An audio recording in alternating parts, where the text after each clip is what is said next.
सोलापुरात उभं राहणार आता देशातलं सर्वात मोठं दशविद्या महामंदिर। निरंजनी आखाड्याचे प्रमुख महामंडलेश्वर आचार्य श्री कैलासानंद गिरी महाराज यांच्या आदेशाने आणि आशीर्वादाने सोलापूरमध्ये संपूर्ण भारतात कुठेही नसलेले शास्त्रशुद्ध दशमहाविद्या मंदिर उभारले जाणार आहे। या कार्याची जबाबदारी आचार्य श्रींनी पंडित वेणुगोपाल जिल्हा पंतलू यांच्यासह स्थानिक विश्वस्त मंडळाला सोपवली आहे।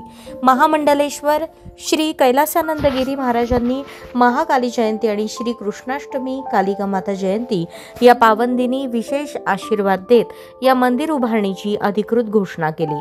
दशमहाविद्या उपासनेचे महत्त्व असे असतात, माणसाच्या जन्मापासून मृत्यूपर्यंतच्या सांसारिक, पारमार्थिक, शारीरिक, मानसिक आणि आर्थिक अशा सर्व प्रकारच्या पीडांचे निवारण दशमहाविद्या उपासनेमध्ये सांगितले आहे।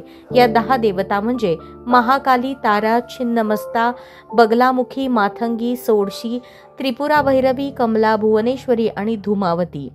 याच 10 महाशक्तींचे एकत्रित प्राणप्रतिष्ठापित मंदिर सोलापुरात होणार असून हे भारतातील पहिले मंदिर ठरणार आहे।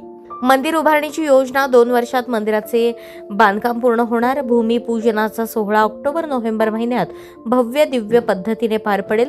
भूमिपूजनासाठी स्वयं आचार्य महामंडलेश्वर श्री कैलासानंद गिरी महाराज उपस्थित राहणार आहेत। मंदिर बांधण्यासाठी जबाबदारी म्हणून या मंदिराच्या उभारणीची जबाबदारी पंडित वेणुगोपाल जिल्हा पंतलू, अक्षय अंजिखाने, संजय साळुंखे, संजय ओमकार, महेश सोमा, गिरीश बत्तुल, व्यंकटेश जिल्हा, शिवराज दासी, संभाजी आरमारचे श्रीकांत बापू डांगे, शिवाजी तात्या बागमोडे यांना दिली आहे। यावेळी मान्यवरांची उपस्थिती होती। याप्रसंगी विश्वस्त म्हणून आमदार देवेंद्र कोठे, गणेश दासरी, किशोर मार्गम, यतिराज होनमाने, प्रथमेश बोमेन, धीरज चाफेकर आदी मान्यवर उपस्थित होते।